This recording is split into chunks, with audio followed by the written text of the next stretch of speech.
Hey everybody, welcome back to Trail Expedition. My name is Scott, and this video is going to be a little bit different today. We're not off-roading. We're actually at Betten Baker, the body shop at Betten Baker. I'm here with Zeke. He is the manager of the body shop. And the reason I'm here is I'm having the issue with my paint that a lot of Jeepers been having since 2018, the JL models, the JT models. My buddy Corey, he actually had the same issue, and he's the one that told me about it. So when he told me about it, I was starting to look around my Jeep Gladiator, and I noticed that I was having the bubbling issues with my paint as well. I was going to make a video on this just on my own, but I was talking to Zeke here, and he explains everything so much better than I could. So he was willing to be on camera for this video, so I do appreciate you for that, Zeke. So we're just going to get right into it with a couple of questions that I have that a lot of you guys probably want to have answered as well. So Zeke, what exactly is happening with the paint on these newer Jeep Wranglers and Gladiators, and why is it happening? So there's been corrosion issues on these since 2018 model, basically when they switched to aluminum doors. Nobody's come out and admitted exactly what is going on with it at Chrysler, but it appears to me that it's something in their e-coat process or their refinish process. Okay. It's not happening on other models. It's pretty specific to the Wranglers and Gladiators. Okay. So nothing else Mopar? No, I'm not seeing it on the trucks or the cars at all. Okay. This is pretty much what it's limited to. So. Okay. So something is just in the prep, in the way they're doing it. It's the only thing I can attribute it to. We have aluminum in lots of vehicles, and we don't see this problem. So it's my best guess would be whatever plants they're building these in, that's where the issue is at, or something in the prep process prior to. Okay. So the next question I have for you is, where does this typically happen on the Jeeps, and where should Jeep owners be looking to see if they're having those same issues? All right, that's pretty easy because they actually document it right in the warranty bulletin that they send to us. So they have predefined labor operations depending on the damage, and it's pretty limited as to what we see. So it's doors, all four doors, or two if it's a two-door, in the hinge area and the seams. Okay. Hoods have now started to become a problem, and that's typically around the edges of the hood right at the seam. That's why I So you'll see it mostly really on the bad sides, which is unusual, and normally when you see hood corrosion, it's along the front edge. But this isn't from paint damage or anything, it's just coming from corrosion between the inner and outer panel at the seam, and it works its way around the edge. Yep. Most of the doors, what you'll notice first is the corrosion from the hinge area, but it's pretty typical for those to corrode at the seams as well. Okay. Same thing on your gate. I don't know that I've really seen too much seam damage on those, but around the hinges they tend to corrode as well. Okay. And then the only other area that we see is the windshield frame. So where your cowl panels wrap up around from the top of the fender, right where that meets your windshield frame, it's somewhat typical to see bubbling in that area. Okay. And if we have corrosion on the windshield frame, we replace it. So we don't do any repairs on those. As far as the doors go, and the gate for that matter, I think the main reason that we see the corrosion around the hinge area is due to the fact that they're assembled. This hinge, it has powder coat on it, but nothing else, and then it's assembled to a raw aluminum door, and then it's painted as an assembly. So when we pull these apart, there's raw metal against this, and then you have your steel fastener that's going in there, so there's some dissimilar metals. And then it corrodes from under the hinge and spreads out. As far as the seam, again, I think that's in the prep process, and it just is corroding in there. Okay. So when we repair these, especially for obviously your doors and your gates and even your hood hinge area, the new hinges have a backer built onto them from the factory, so there's a barrier between the door panel and the hinge. Are all the newer Jeeps, like the 2024, 2025 models, coming with this, or are they still coming with the old style? To be honest, I'm not sure. I would assume that they made the change across the board, and the ones on the assembly line are probably coming with these today. Okay. I would hope that they're painting doors complete before they install hinges now. Yeah. But when you run one through warranty, we're refinishing the door completely. Yep. So you have your paint barrier, and then this is actually going to get painted completely as well, and then you still have this anti-corrosion barrier between there, so you have, you know, 4 more layers of protection than we did originally. So before they were just slapping this on and then painting the door, and then yes. So the door wasn't getting painted underneath of that. That Correct. was just getting slapped on, and everything was getting painted over top. There's a perfect imprint of a hinge with raw aluminum when you pull these off a factory door. Interesting. And where I noticed the breakdown on my vehicle, the hood was the big one for me. On the passenger side, underneath the Rubicon sticker, just bubbling, and then actually there's a couple spots that were starting to crack actually. That's where I noticed it was the worst. And then on my hinges, I believe all 4 hinges, they weren't bubbling like cracking, but you could tell they were starting to bubble. Yep. And then the spot that you noticed on my Jeep that I didn't even notice, I guess like underneath the door, like where the hinges come together, those are going bad as well. So, and you guys, you don't repair, and I thought I was just gonna bring it in and you guys were gonna repair my door and repair my hood. I was under that impression. That's not the case at all. No, for years that was the way it was done, and at the time we saw more hinge corrosion than we did seam corrosion. Okay. As this program has been continuing to get larger, they've updated their warranty bulletin, and so at this point, if you only have corrosion around your hinge, I can repair that and use the existing door. Anything that has seam corrosion, then we're required actually to replace it with a new panel. Okay, so the whole door has to be replaced at that point. So 9 times out of 10 today, our repairs are getting all new panels. Interesting. So pretty typical is hood, gate, and 4 doors. Yep. So my gate ended up being fine, and so I'm not getting the gate replaced on mine for this visit, but Zeke was telling me that if later on down the road, if like I noticed that my gate was like deteriorating and doing the same thing that these hinges are, he said I could bring it back in and get it, you know, taken care of. So they keep very good warranty records for what's been done. Even if you were to take it to another dealer, when they turn this in for warranty, nobody can claim warranty on the 4 doors or the hood again. They're only going to pay for that one time. One and done. But when they pull that up, and let's say you do have gate issues in a year or 2, they'll see in the system that that's never been handled. They'll take care of that. Okay. But it is one and done. They'll do this repair one time, and after that, you're kind of on your own. So, but you get a much better product after warranty. Okay. The next question I had for you, and so is this a warranty or is it a TSB? I think they called it a TSB when I looked it up.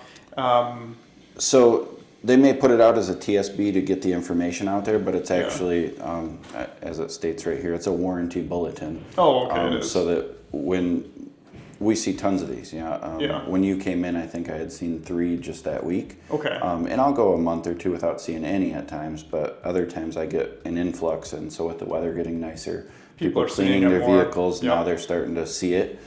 So we'll probably start to see more of these in the immediate future. And it really has nothing to do with how well you keep your vehicle up either, because I wash my Jeep religiously, probably 3 times a week, honestly, sometimes more, and I still had the same issue. It's the garage kept.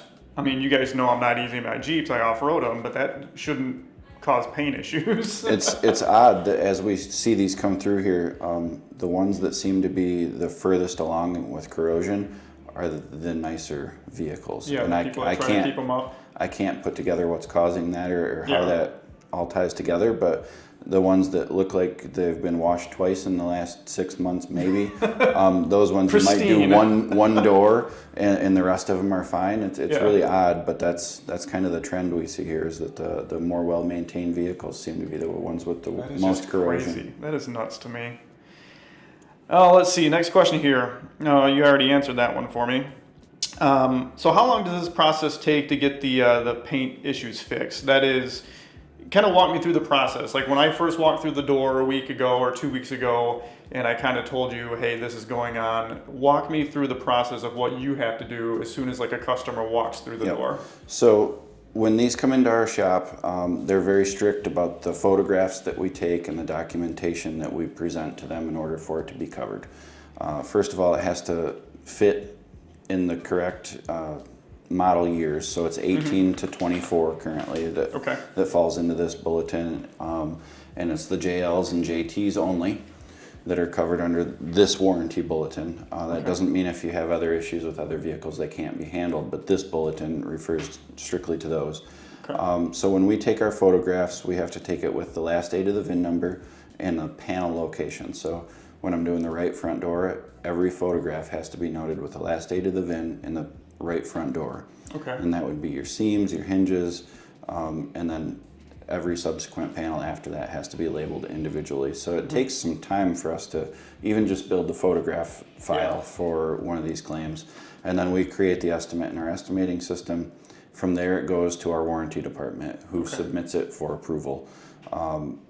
That can take sometimes 8 hours. I've had approvals same day, depending on their workload, and then other times I've had it take 2 weeks. Okay. Usually 2 to 3 days is pretty typical for us to get an approval on one of these. They may come back and ask us to retake a photograph or two if we didn't do a good job with that.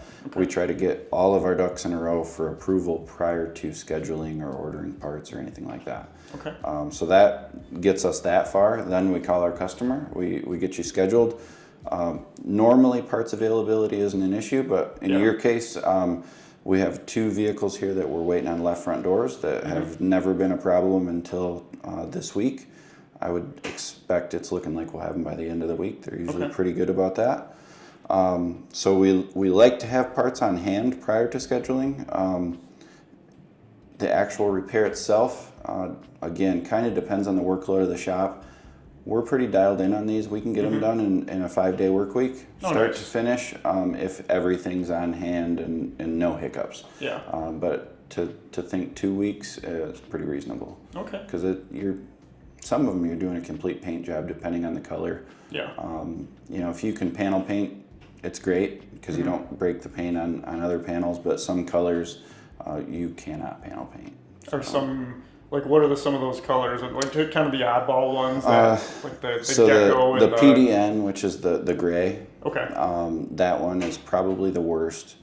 Some of your brighter colors, I don't know the codes on them, but there's the really bright, like chartreuse green, the bright pink, like this one outside the window here, the teal color. Oh, yeah. Those are the ones you're really not going to be able to panel paint. Yeah. Blacks and whites are great. We can panel paint those all the time. Yeah. But I don't want to do a warranty repair for somebody and send them back with something that's less than satisfactory. So we try to blend adjacent panels.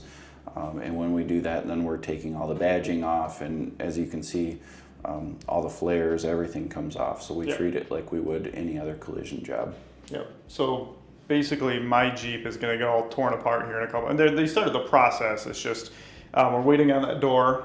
And the whole process, going with Zeke on this, and it's been pretty easy. Like literally, I walked in a week and a half ago, told them what I needed done, what was going on. They took pictures, and that only took like half an hour. I feel like that wasn't a long process. No. So, and then he sent it off to warranty. About a week later, he called me and said, "Hey, warranty went through. Parts are in."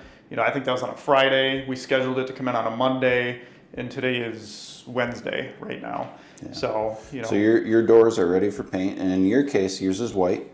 So we are not going to paint anything we don't have to paint. So I won't be painting fenders on yours. Yep. So I won't have to replace all the badging because you have a lot of extra stuff on there. Yep. And that's something we probably should address as the things that they do not pay for. Okay. Like your vehicle, all of the extra bolt-on things. Yeah. Our Anything technicians that's aftermarket. they don't pay to remove and install that stuff. So that makes sense. Their labor operations include a set amount of operations, and most collision technicians are based on flat rate or book time. So anything that falls outside of that, they still need to be paid for, which means in a lot of cases we would have to seek that from the customer. Yeah. Being a Jeep, you see a lot of that. So winches, if you needed to pull a bumper off and there's a winch on there, that's not covered by Chrysler. Yeah. Outside of that, pretty simple. But in your case, we aren't going to tear yours apart too far. Yeah. I am going to take some things apart. We'll set your bed back, but we're not going to completely remove it, so we'll have to pull the rear bumper. So we should be fine. Okay. Cool. There's usually plenty of money built into these claims that we don't have to seek anything from the customer, but it could happen. Okay. Well, I think that's all the questions I had for Zeke. I'm sure I'll probably think of more as soon as I walk out the door, but I'm not going to end this video right here. Essentially, when I come back in a week or however long it takes, I am going to show you guys just kind of the follow-up on it, how the hood and everything turned out. I did take a little bit of a video prior to bring the Jeep in of like the breakdown on the hood and the hinges and all that, so I'll show that to you guys as well. But like I said, we'll wrap up this video when I come in next week and I pick up the Jeep. So anyway, I wanted to thank you for your time right now. I really appreciate it. Like I said, you explained that a lot better than I could, so I appreciate you. We can make a copy of this available to you as well if you'd like to put that out there somehow. So awesome. All right, we'll see you guys in a bit. All right, and we're back. So it's been about a week. I just picked the vehicle up from the dealership and it looks great. So I'm gonna flip you guys around here. Now, if you remember last time on the old hood, it had all that cracking and bubbling underneath the Rubicon sticker here. And obviously this is a brand new hood, so it has none of that. All 4 doors were replaced as well. And like I said, I don't think the doors were all that bad, but he did show me on one of the old doors where it was starting to bubble and crack. And he said that's how it starts, and once it starts, it kind of goes fast. So I want to give a huge shout out to Zeke from the Betten Baker over in Coopersville. I was going to try to explain all this to you guys, but he does it so much better just because he does this every single day. So huge shout out to him. That's gonna be it for this video, guys. Thank you guys so much for watching, and if you guys have this issue with your Jeep, take it into your local dealership, ask them about it. It should be covered under warranty. And you know, like I said, I went with Betten Baker over in Coopersville. Awesome guys to work with. Anyway, that's gonna be it for this video. We'll catch you guys in the next one.